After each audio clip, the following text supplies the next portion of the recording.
আসসালামু আলাইকুম। সবাইকে স্বাগত জানাচ্ছি। আমি নাসরুল ইসলাম তন্ময়। শুরুতে বিআরবি কেবল সংবাদ শিরোনাম জানিয়ে দেব এই মুহূর্তে হাতে পাওয়া সর্বশেষ গুরুত্বপূর্ণ আপডেট বাংলা সংবাদ। শুরুতেই থাকছে খোঁজ পাওয়া যাচ্ছে না বেনজির আহমেদের, দুবাইয়ে পালিয়ে যাওয়ার গুঞ্জন। সাবেক পুলিশের আইজিপি বেনজির আহমেদকে নিয়ে নতুন করে চাঞ্চল্য শুরু হয়েছে। কোনো হদিস পাওয়া যাচ্ছে না তার, একেবারে লাপাত্তা। তার মুঠোফোন বন্ধ, তার সঙ্গে যোগাযোগ করতে পারছে না কেউই। এমনকি তার ঘনিষ্ঠজন হিসেবে যারা পরিচিত তারাও পাচ্ছে না খোঁজ। তাহলে কি পালিয়ে গেল বেনজির আহমেদ? জানাবো বিস্তারিত, সঙ্গেই থাকুন। এবারে জানাবো জনগণকে রক্ষা নয়, তারেক রহমানকে শাস্তি দেওয়াই সরকারের মূল লক্ষ্য বলে মন্তব্য করেছেন বিএনপি নেতা নজরুল ইসলাম খান। জানাবো প্রধানমন্ত্রীর কার্যালয়ে শুদ্ধি অভিযান শুরু। বেনজির আহমেদের ঘটনার পর সারা দেশে চাঞ্চল্য সৃষ্টি হয়েছে। সরকার নতুন করে দুর্নীতি বিরোধী সাঁড়াশি অভিযান শুরু করেছে। দুর্নীতির ব্যাপারে হার্ডলাইনে গেছে সরকার, আর এর মধ্যেই প্রধানমন্ত্রীর কার্যালয়ে শুরু হয়েছে শুদ্ধি অভিযান। এদিকে বোয়িং নয়, এয়ারবাস কিনছে বাংলাদেশ বিমান, আর এতেই যুক্তরাষ্ট্রের সঙ্গে সম্পর্কের অবনতির শঙ্কা। এবারে থাকছে নদীতে ভেসে আসা মরদেহ 4 দিনেও শনাক্ত হয়নি। চাঁদপুরের হাইমচর মেঘনা নদী থেকে ভাসমান অবস্থায় উদ্ধার হওয়া 4টি লাশের মরদেহ এখনও শনাক্ত করতে পারেনি পুলিশ, যদিও পুলিশের একাধিক টিম এ বিষয়ে আইনগত কার্যক্রম অব্যাহত রেখেছেন। এবং সর্বশেষ জানাবো ভয়াবহ আন্তর্জাতিক সংবাদ। এবার সিকিম সীমান্তের পাশে অত্যাধুনিক যুদ্ধবিমান মোতায়েন করল চীন। সিকিম থেকে মাত্র 150 কিলোমিটারের দূরে একাধিক অত্যাধুনিক জে-20 যুদ্ধবিমান মোতায়েন করেছে চীন। যুদ্ধবিমানগুলো আয়তনে অত্যন্ত ছোট, সহজে রাডারে ধরা পড়ে না। অতি শক্তিশালী রাডার হলে এবং দূরত্ব খুব বেশি না হলে তবেই ধরা পড়ে।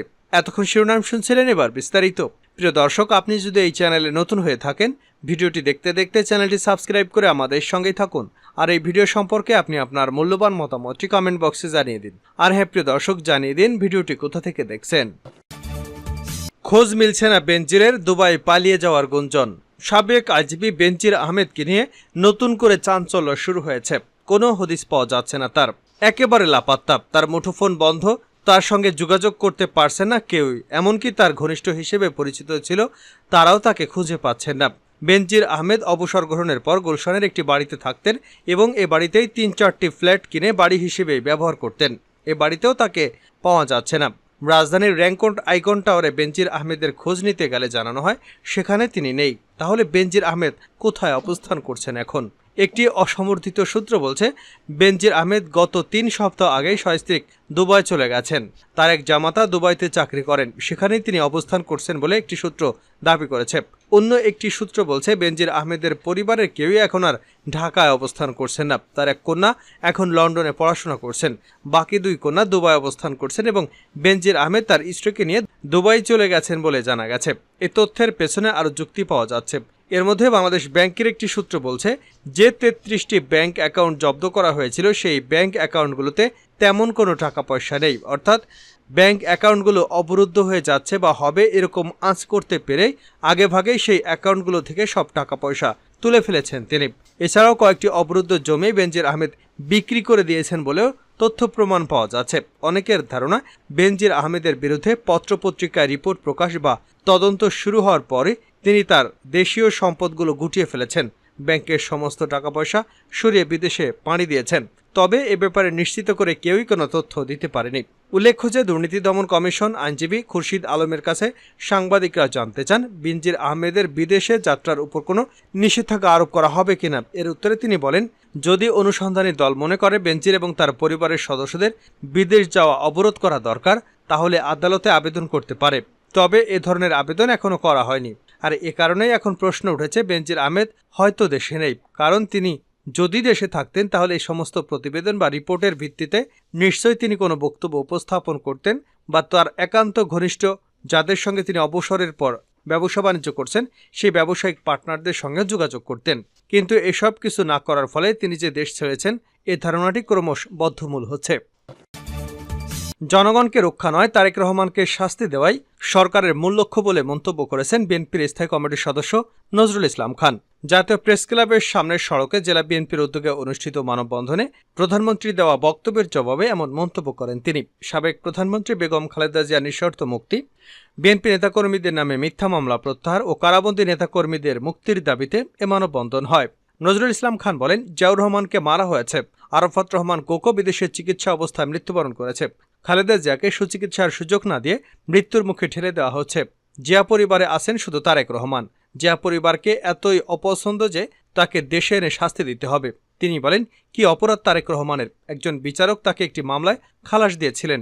ওই বিচারক পরে দেশে থাকতে পারেননি। এসকে সিনহার মতো তাকে দেশ ত্যাগে বাধ্য করা হয়েছে। উচ্চ আদালতে নিয়ে তাকে সাজা দেওয়া হয়েছিল। আরেকটি মামলায় এজাহার সহ কোথাও তারেক রহমানের নামই ছিল না। একজন অবসরপ্রাপ্ত পুলিশ কর্মকর্তা আব্দুল কাহার আকন্দ, তিনি তার এলাকায় নৌকা মার্কার ব্যানার লাগিয়ে প্রচারণা করছিলেন। তাকে সেখান থেকে এনে উচ্চতর পদে নিযুক্তি দিয়ে এ মামলায় তদন্তকারী কর্মকর্তা নিয়োগ করা হলো। এই কাহার আকন্দ মুফতি হান্নানকে 100 দিনের বেশি রিমান্ডে নিয়ে অত্যাচার করে তাকে দিয়ে তারেক রহমানের নাম বলানো হলো। সেই মামলায় বিদেশে থাকা অবস্থায় সাজা দেওয়া হলো। তাকে আত্মপক্ষ সমর্থনের সুযোগও দেওয়া হয়নি। মুফতি হান্নান ম্যাজিস্ট্রেটের কাছে জবানবন্দিতে বলেছিলেন তাকে জোর করে এটা করানো হয়েছে। আবার এ মামলা রায়ের আগেই কেন এত গুরুত্বপূর্ণ আসামিকে অন্য মামলায় ফাঁসি কার্যকর করা হলো? তিনি বলেন, তারেক রহমানের উপর মূল রাগের কারণ হচ্ছে তারেক রহমান আজ গণতন্ত্র পুনরুদ্ধার আন্দোলনকে বেগবান করছেন, জোরদার করছেন। দেশের ইতিহাসে তারেক রহমান ডান বাম সমাজতান্ত্রিক ইসলামপন্থী সব রাজনৈতিক দলকে ঐক্যবদ্ধ করে গণতন্ত্রের পক্ষে সরকারের বিরুদ্ধে আন্দোলনে ঐক্যবদ্ধ করতে পেরেছেন। তার আহ্বানে দেশের মানুষ ভোট কেন্দ্রে না গিয়ে ভোটদানে বিরত থেকেছে। তিনি বলেন, এজন্য ঘূর্ণিঝড়, দ্রব্যমূল্যের ঊর্ধ্বগতি, টাকার অবমূল্যায়ন, দুর্নীতি, অনাচার, মানবাধিকার হরণ, রাষ্ট্রীয় ব্যাংক লুট, দেশীয় দেনা বৃদ্ধি, সাবেক সেনা এবং পুলিশ প্রধান আন্তর্জাতিক স্যাংশনের মুখে পড়ার পরও সেগুলোর কোনোটাই মূল কাজ নয়। মূল কাজ এখন তারেক রহমানকে দেশে ফিরিয়ে এনে তার শাস্তি দেওয়া। নজরুল ইসলাম খান আরও বলেন, আমরা বাকশালের বিরুদ্ধে শহীদ জিয়ার নেতৃত্বে বহুদলীয় গণতন্ত্র প্রতিষ্ঠা করেছিলাম। দেশনেত্রী বেগম খালেদা জিয়ার নেতৃত্বে এরশাদের স্বৈরশাসনের বিরুদ্ধে লড়াই সংগ্রাম করেছিলাম। সংসদীয় গণতন্ত্র প্রতিষ্ঠা করেছিলাম। এ সরকার যে গণতন্ত্র হত্যা করেছে, পুনরায় তারেক রহমানের নেতৃত্বে গণতন্ত্র পুনরুদ্ধার করব। আমি বলতে চাই, তারেক রহমানকে ফিরিয়ে আনতে হবে না, তিনি নিজেই আসবেন। তিনি আসবেন বীরের বেশে। প্রধানমন্ত্রীর উদ্দেশ্যে রুহুল কবির রিজভী বলেন, আপনারা দেশের অর্থনীতি একেবারে ধ্বংস করে দিয়েছেন। যত ঋণ নিয়েছেন তার চেয়ে বেশি পরিমাণ সুদ হয়েছে, ওই সুদ পরিশোধ করতে হবে। প্রধানমন্ত্রী, আপনার সরকারের পাপীয় সুদসহ আপনার যে বিচার হবে, ওই বিচারের জন্য আপনি প্রস্তুত থাকুন। তারপরে আপনি বিএনপির ভারপ্রাপ্ত চেয়ারম্যানের কথা বলবেন। আপনার ছাত্রলীগ ডাকাতি করে, আপনার ছাত্রলীগ নারীর শ্লীলতাহানি করে, আপনার যুবলীগ টেন্ডারবাজি করতে নিজের ছেলেদের 16 থেকে 17 বছরে প্রায় 50 জন লোককে হত্যা করেছে। এই পাপগুলোর জন্য কি এদেশের আইনে বিচার হবে না? প্রধানমন্ত্রীর কার্যালয়ে শুদ্ধি অভিযান। বেনজির আহমেদের ঘটনার পর সারা দেশে চাঞ্চল্য সৃষ্টি হয়েছে। সরকার নতুন করে দুর্নীতি বিরোধী সাঁড়াশি অভিযান শুরু করেছেন। দুর্নীতির ব্যাপারে হার্ডলাইনে গেছে সরকার। আর এরই মধ্যে প্রধানমন্ত্রীর কার্যালয়ে শুরু হয়েছে শুদ্ধি অভিযান। প্রধানমন্ত্রীর কার্যালয়ে আজ একদিনে 2 জনের চুক্তি বাতিল করা হয়েছে। প্রধানমন্ত্রীর কার্যালয়ে এটি একটি গুরুত্বপূর্ণ ঘটনা বলেই মনে করা হচ্ছে। প্রধানমন্ত্রীর সহকারী একান্ত সচিব গাজী হাফিজুর রহমানের সাথে চুক্তি বাতিল করা হয়েছে। গাজী হাফিজুর রহমান প্রধানমন্ত্রীর সহকারী একান্ত সচিব 2 পদে চুক্তিভিত্তিক নিয়োগ ছিলেন। আগামী 1 জুন তার চুক্তি বাতিল করা হয়েছে মর্মে জনপ্রশাসন মন্ত্রণালয় থেকে আদেশ জারি করা হয়েছে। শুধু তাই নয়, একই দিনে আরেক আদেশে প্রধানমন্ত্রীর উপপ্রেস সচিব হাসান জাহিদ তুষারের চুক্তিভিত্তিক নিয়োগও 1 জুন থেকে বাতিল করা হয়েছে। তুষার ডেপুটি প্রেস সেক্রেটারি হিসেবে দায়িত্ব পালন করছিলেন। তার চুক্তিভিত্তিক নিয়োগ বাতিলের পেছনে কী কারণ রয়েছে তা নিয়েও বিভিন্ন ধরনের বক্তব্য পাওয়া যাচ্ছে। প্রধানমন্ত্রীর কার্যালয় সূত্র বলছে, প্রধানমন্ত্রীর কার্যালয়কে বিতর্ক মুক্ত করার জন্য এবং কোনো রকম দুর্নীতি, অনিয়ম, স্বেচ্ছাচারিতাকে প্রশ্রয় না দেওয়ার জন্য প্রধানমন্ত্রী কঠোর অবস্থান গ্রহণ করেছেন। জানা গেছে, প্রধানমন্ত্রী ডেপুটি প্রেস সেক্রেটারি হিসেবে হাসান জাহিদ তুষারের চুক্তিভিত্তিক নিয়োগ বাতিল করা হয়েছে এবং ব্যক্তিগত এবং পারিবারিক বিরোধের কারণে তার সম্পর্কে তার স্ত্রী প্রধানমন্ত্রীর কাছে গুরুতর অভিযোগ করেছেন এবং সেই অভিযোগগুলোর সত্যতা যাচাই করে প্রমাণ হওয়ার পরিপ্রেক্ষিতে প্রধানমন্ত্রী ব্যবস্থা গ্রহণ করেছেন। বোয়িং নয়, এয়ারবাস কিনছে বিমান। যুক্তরাষ্ট্রের সঙ্গে সম্পর্কের অবনতির শঙ্কা। শেষ পর্যন্ত বিমান বাংলাদেশ এয়ারলাইন্স 4টি এয়ারবাস কেনার সিদ্ধান্ত চূড়ান্ত করে ফেলেছে। $180 মিলিয়ন করে প্রতিটি এয়ারবাসের মূল্য পড়বে। ইতিমধ্যে এয়ারবাস কেনার জন্য সবুজ সংকেত দিয়েছে বিমানের বোর্ড। এর ফলে বিমান ক্রয় নিয়ে যে আন্তর্জাতিক মেরুকরণ এবং দর কষাকষি, তার অবসান ঘটতে যাচ্ছে বলে ধারণা করা হচ্ছে। কিন্তু ফ্রান্সের তৈরি এয়ারবাস কেনার ফলে মার্কিন যুক্তরাষ্ট্র নাকশ হতে পারে এমন শঙ্কা তৈরি করছেন কেউ কেউ। এর ফলে নতুন করে মার্কিন যুক্তরাষ্ট্র সরকারের উপর চাপ সৃষ্টি করতে পারে বলে কূটনৈতিকরা আশঙ্কা প্রকাশ করছেন। উল্লেখ্য, মার্কিন যুক্তরাষ্ট্র বিমানকে বোয়িং কেনার জন্য অনুরোধ জানিয়েছিল এবং এ নিয়ে মার্কিন দূতাবাস এবং মার্কিন সরকারের পক্ষ থেকে বেশ দর কষাকষিও করা হয়েছিল। ডোনাল্ডো বাংলাদেশ সফরের সময় সময় প্রধানমন্ত্রীর উপদেষ্টা সালমান এফ রহমানকে বোয়িং কেনার ব্যাপারে প্রস্তাব দিয়েছিলেন। এছাড়া নির্বাচনের আগে বিমানের ঊর্ধ্বতন কর্তৃপক্ষের সঙ্গে দেখা করেন পিটার ডিহাস। তিনি বাংলাদেশকে বোয়িং কেনার জন্য অনুরোধ করেন। বাংলাদেশ বিমানে নতুন করে উড়োজাহাজ কেনার বিষয়টি 1 বছর ধরে আলোচনার মধ্যে ছিল। এর মধ্যেই সরকার ফ্রান্সের এয়ারবাস কেনার জন্য আগ্রহ প্রকাশ করেছে এবং সেই আগ্রহের অংশ হিসেবে ফ্রান্সের সঙ্গে আলাপ আলোচনা অনেক দূর গড়িয়ে গেছে। কিন্তু এই আলোচনার মাঝেই মার্কিন যুক্তরাষ্ট্র বিমানের এয়ারবাস পরিবর্তে বোয়িং দেওয়ার চেষ্টা এবং তদবির করে, কিন্তু শেষ পর্যন্ত বিমানের বোর্ড সভায় এয়ারবাস কেনার সিদ্ধান্ত নেওয়া হয়েছে বলে একাধিক দায়িত্বশীল সূত্র নিশ্চিত করেছে।